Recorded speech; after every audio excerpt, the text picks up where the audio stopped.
Okay, so hi TFC friends and community, and especially our tennis communities. Um, my name is Ruth, and I'm here with Nick St. Louis because we are going to discuss some topics about tennis that I think, are not really widely talked about. We don't really discuss some of these topics in our tennis communities. So TFC Tennis stands for the Foot Collective Tennis, and Nick Holt and I are foot nerds who love to play tennis. And we are creating a digital product for our tennis communities to help people get out of pain and stay out of pain long term and try to stay healthy so that we can continue playing and competing for as long as we can at all the different levels. And we notice that our tennis communities are in pain. Our tennis communities, for the most part, are filled with people who play with pain before, during, and after their matches or their fun days of tennis on the weekends. And so we want to start with the foundation, like taking care of our health from the foundation, which is our feet. And this is a topic that is not widely discussed, like about footwear and feet and how important they are in keeping our bodies up the chain healthy for the long term. So I'm here with Nick St. Louis, who is the founder of the Foot Collective, and he's also a foot nerd. And I want to talk with him to set the foundation of a conversation, future conversations about why this is all so important. So maybe to start, we could just have you introduce yourself a little bit, Nick, about, maybe tennis specific, like if you ever liked tennis, if you ever played, and maybe any experience you have with tennis players in clinic, and then just a little bit of background about who you are and what you're about. And then we're going to jump into the topic of feet, footwear, and why it's important to discuss these things in our overall health for long-term tennis playing. Sure. Awesome. Thanks for doing this, Ruth. Thanks for inviting me. It's always a treat talking about feet with fellow foot nerds. So yeah, my name is Nick. I live in Montreal, Canada, and my two primary interests are health, specifically starting with a strong foundation at the feet, and financial education, and specifically helping people understand Bitcoin. So in terms of tennis, I actually used to play a good amount of tennis. When I did my undergrad in Ottawa, I had two friends, and it was nice because we all loved to play. We were very competitive, and we're at similar levels in terms of our tennis abilities. So we used to play almost once a week. And yeah, I just really loved it. And I loved that, we weren't great tennis players, but we were all sort of making each other better by consistently playing. And the one thing I liked most about tennis, I think, is this idea that it combines a lot of different skill sets and both sides of the pendulum. You have like general athleticism, the ability to start and stop, to move quickly, to react quickly. And then you had the technique of how to hit the ball. And what I found was that, of those two people I played with, one person was super athletic, but they weren't really that technical with how well they hit the ball. And the other person wasn't as athletic, and they could hit the ball really well. And I loved seeing how that dynamic played out, where your athleticism could only get you so far, but your technique could only get you so far. And as soon as you knew the other person's strengths, you could always play into knowing their strengths and make them run further. By me getting better at hitting the ball and putting the ball where I wanted it to go, I could have an advantage of the person who maybe wasn't as athletic or couldn't get to the ball as quickly. So I loved how you could upgrade different skill sets, whether that was how well you hit the ball or how fast you could run around and how dynamically you could move. And it was just a cool combination of those two skills. So I used to play a lot. Kind of lost touch with those guys because I was moving around and was busier. So I hadn't played in a while. In 2021, I had a friend who was just talking about how much he was loving tennis and how he was playing like 3 days a week, and he wanted to play over a long weekend. So to warm up, I went and played with my brother. In 24 hours, we played 3 times. We didn't warm up. We were just, and playing with your brother, I got pretty competitive and played twice in one day, was pretty stiff. And the second day when I played, I wasn't warmed up. I was still pretty stiff from the day before, and I actually had a pretty significant calf strain. So, it was pretty humbling, and it took me about 3 months to get my sort of full capacity back to about 90%, and really just kind of let me know that, you know, when it comes to tennis, it's a pretty demanding start and stop sport. And if you're not conditioning yourself or really optimizing your ability to do that for long periods of time, if you plan to play for long periods of time, then it was just kind of a good lesson and a reminder that you have to be fit for tennis. You have to have a body that's capable of starting and stopping and is able to do that safely. And so, yeah, I think there's just probably people in general, I think, underestimate the abilities needed to play tennis at a high level or even play tennis at a serious level consistently.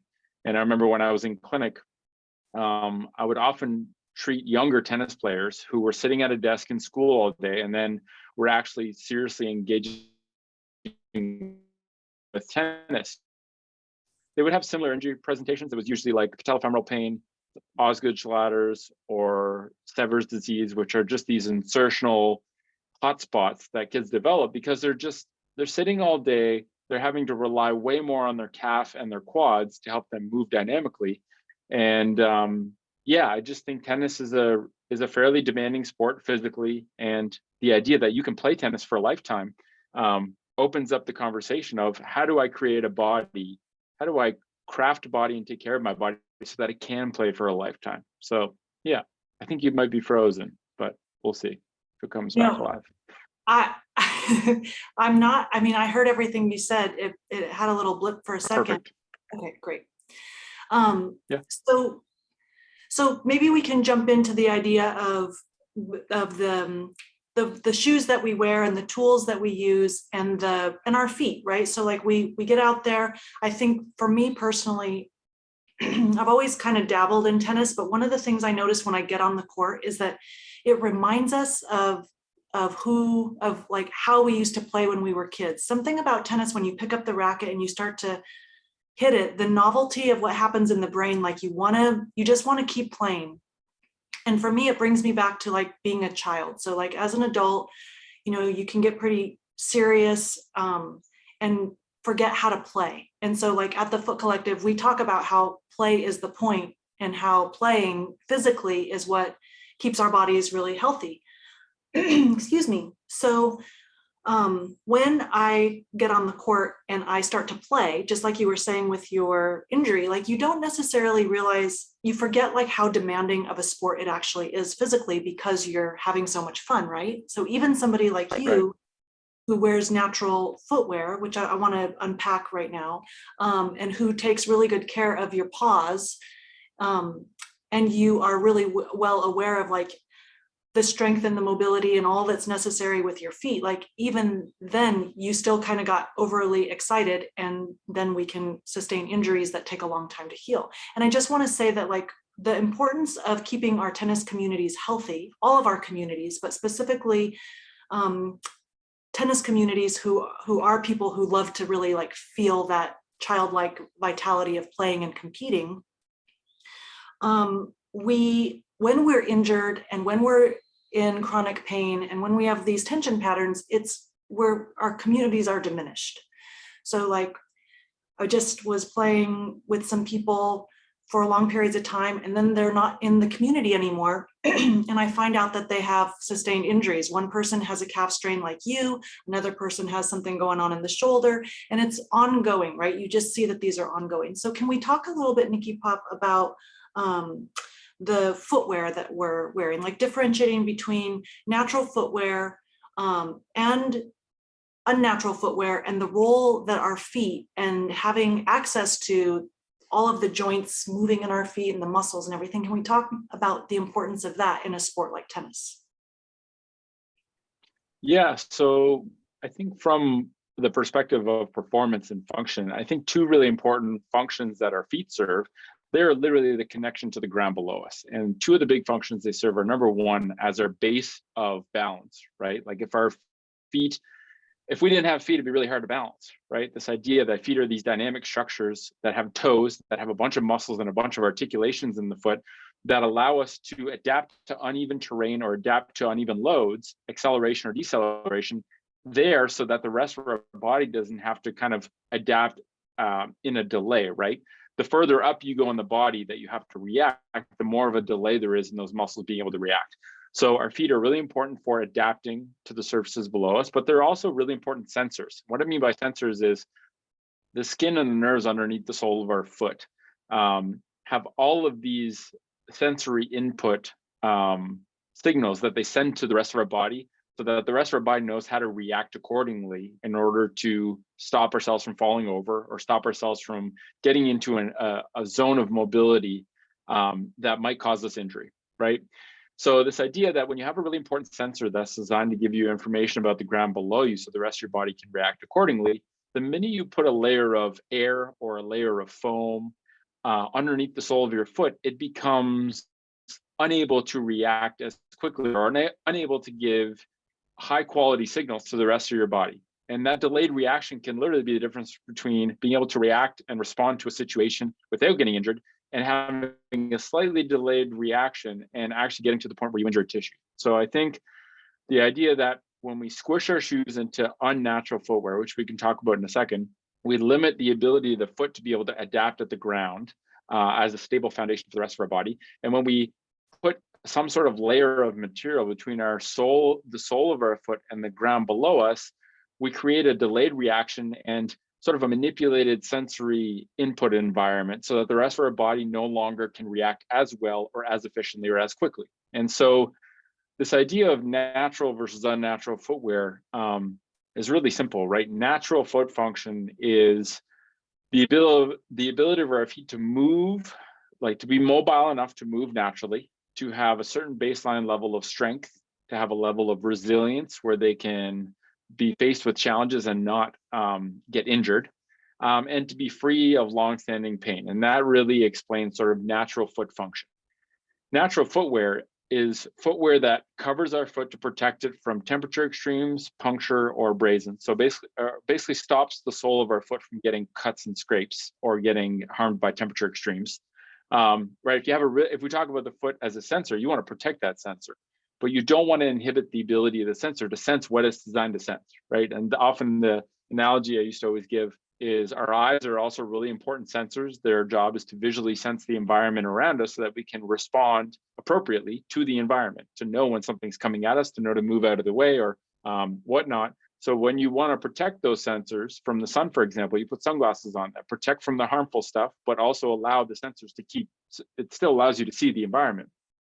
And, you know, to protect your eyes by putting a blindfold above them might protect them from incoming objects, but it wouldn't allow you to see. And so it actually protects the eyes at the expense of not allowing the eyes to sense the environment. I think a lot of people are doing this with shoes, right? Feet are important sensors. We want to protect them from damage, but we don't want to do that at the expense of the feet being able to sense the environment. And the minute you put a big layer of cushioning or a big layer of air between your foot and the ground, you inhibit your feet from being able to play the role of sensors that they're designed to play.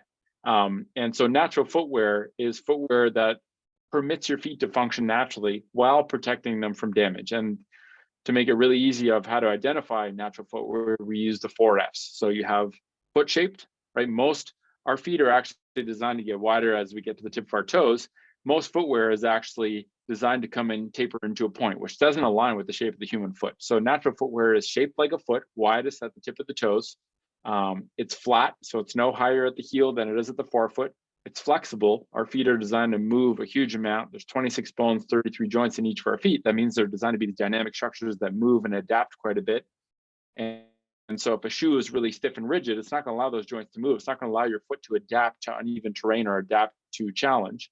So it's foot shaped, flat, flexible. And the last one is feel. And feel really just means as thin of a sole as possible. So you want some sort of sole to protect your foot from cuts, scrapes, and abrasions. But you don't want something so thick that your foot can't actually feel the ground under it. And so those are the 4Fs for natural footwear. And the closer we can get to natural footwear, and footwear is the immediate environment that surrounds our foot, and the function of our foot is a reflection of the environment it's exposed to most frequently. So if we wear natural footwear, we foster natural foot function. Natural foot function is where a foot can adapt to the ground below it and adapt to challenges that it faces. and also act as a sensor for the rest of the body. So the closer, if we wear natural footwear, we enable our body to adopt natural foot function, which allows us to improve our performance and our ability to perform well on the tennis court. Also mitigates our risk of injury that can come from delayed reaction or inefficient reactions that come from feet that can't actually sense the ground or can't adapt appropriately. So.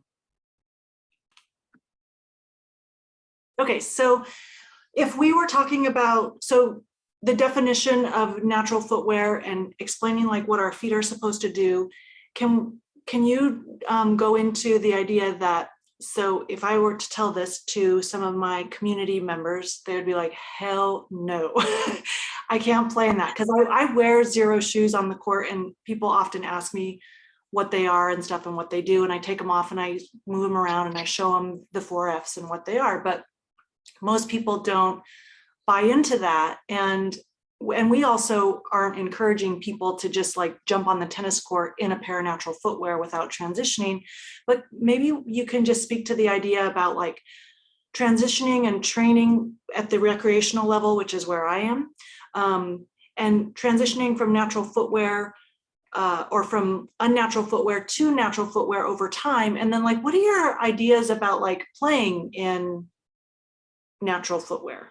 And like, I mean, we're going to talk a little bit about the different levels, like the young youth player versus the recreational middle-aged player versus an elite, tour athlete, which seems like a very interesting conversation. But like, how about what is the spectrum of how we can transition and actually play in those shoes?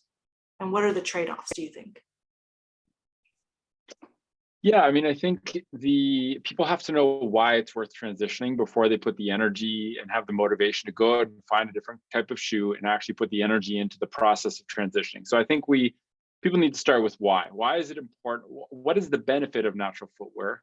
How does it benefit me in terms of my performance? How does it benefit me in terms of protecting me from injury? And why is it worth the effort of doing this? So first step is to know the why. And then the next step is to know the how, right? How do we actually transition? And I think it's important to mention that when our feet spend the bulk of their time in shoes that are stiff and supportive and cushioned, our feet lose this fundamental capacity to function like feet, right? They get weak, they get stiff, they become immobile. Our feet lose their ability to react quickly and to be sensors. So in order to regain that base capacity, we have to sort of introduce more demand slowly over time. So, for a recreational tennis player who's using a highly cushioned, highly supportive, rigid shoe, their feet are going to be fairly weak and fairly stiff. And so to go right into a pair of natural shoes might actually cause them trouble. So step one is adopt a pair of natural shoes in your day-to-day life. So when you go out for a walk, when you're moving around, in the garden or going to the grocery store, or whatever you're doing, your day-to-day, everyday shoe, start with like a month in natural shoes as your day-to-day shoe, as what I call your daily driver.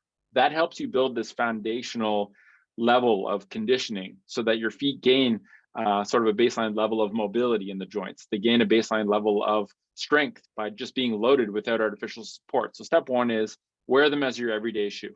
Then you can start to wear them in training. So when you go and play, like when you do a training session, wear your natural footwear, but also bring your typical footwear that you normally wear as a backup. So that if maybe for the first couple weeks, if you play tennis a couple times a week, let's say, you spend a month in natural shoes as your daily driver. Maybe you're doing a daily practice for a month as well, where you're spending 10 minutes every morning working on a bit of strength, mobility, and stability in your foot. After a month of that, then for a couple of weeks, you wear your natural shoes for the first half of your training session in tennis, and then maybe you go and wear your unnatural shoes that you used to wear for the second half of your training session. And you gradually phase in the natural footwear and phase out the unnatural footwear. And then after you're comfortable, where you can do like a full intense training session in natural footwear, maybe then you play your first game in natural shoes. So it is really this process, this ongoing process of embedding the natural footwear more and more into your life, and then into your tennis training, and then into your gameplay. It's not this binary thing where it's like, oh, I'm just going to wear natural shoes tomorrow, because your foot is probably going to be a bit too weak and probably a bit too stiff if it's used to a highly cushioned, rigid, supportive shoe. And so I think one of the really important elements is understanding how to self-regulate, understanding how to listen to your body and what it's telling you, so that you can interpret that signal and learn from it and apply what that lesson is in your life. Meaning, if your feet are super sore and your knees are way more sore than usual, maybe you're not quite ready to spend as much time in those natural shoes as you are right now. So maybe you'll scale it down. So I think as people get better at listening to their bodies and understanding the signals they're receiving, they become better able to troubleshoot and make small, subtle changes as they're transitioning to make sure they're doing it at an appropriate level and they're not overwhelming their body. So if somebody were, like, if we were doing this at an appropriate level, transitioning from unnatural footwear to natural footwear and playing tennis, like, could you expect there to be like pain decreases and injury prevention? Because, you know, some people would argue that it wouldn't be possible to do that without the tool. I mean, I personally, I haven't had that experience. Like, I've tried to go back to like a more cushioned shoe, like even just a few millimeters of stack height cushioning, it hurts my knee, right? So for people that don't know, I've had an ACL reconstruction and some hamstring tears that just have been giving me a lot of trouble over the years. And switching to natural footwear has created a healing process for me that has been profound. And I can't play in anything other than natural footwear, but most people don't feel the same way. But could you expect, would you as a physical therapist expect people to, if they transition well, be able to play in natural footwear and be pain-free? Yeah, for sure. I mean, I actually saw it in patients. I got feedback from patients that successfully made the bridge over to natural footwear, and once their body started to get clear signals from the ground, once their feet were actually able to perceive the ground in a pure way without an obstruction from the cushioning in the shoes or rigidity in their shoes, their bodies were able to organize efficiently and protect themselves to a much higher degree, which is what you would expect, right? The minute you put some sort of sensory manipulation between you and the ground, your body can't develop a cohesive strategy of how to protect itself or react quickly because there's this uncertainty, right? That cushioning is actually creating a level of uncertainty. And with cushioning and air bubbles, they break down over time. So once your body gets used to the current level of cushioning and it's developed a good strategy to move well, the minute that cushioning starts to deplete or become a little bit softer because of wear and tear over time, your body has to develop a whole new strategy to adapt to that. And so I think it's natural for once your body starts to get clear signals from natural footwear, where it can actually interact with the ground in an unmanipulated way, it's able to protect itself better and actually able to perform more efficiently because it's actually getting accurate data from the soles of your feet that it can then use to tell the rest of your body what to do in an efficient way without risking getting injured. So yeah, I mean, I saw people transition. We hear stories about people who have transitioned and their bodies perform better and they become more immune to injury because their bodies are actually getting clear signals to be able to protect themselves instead of manipulated signals from cushioning or from cushioning layers that actually just give you like this it's creating instability, literally.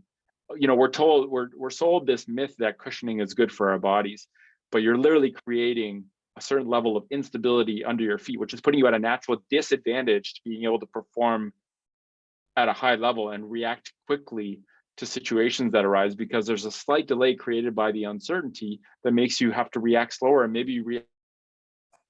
Oh. So, okay, so we were in a juicy discussion about feet and natural footwear and unnatural footwear and transitioning and why this might be an important thing for tennis players to get more in tune with what's happening underneath our shoes, and why considering getting out of our unnatural footwear, which is a lot of our tennis shoes as well, might be important. But what happened was Nick is in France and he was tuning in from a 180-year-old home that lost power. So I lost him, and we are going to continue this conversation in part 2. And what we're going to do is we're going to continue talking about the importance of understanding our tennis, the way we use our bodies in tennis from the feet up the chain.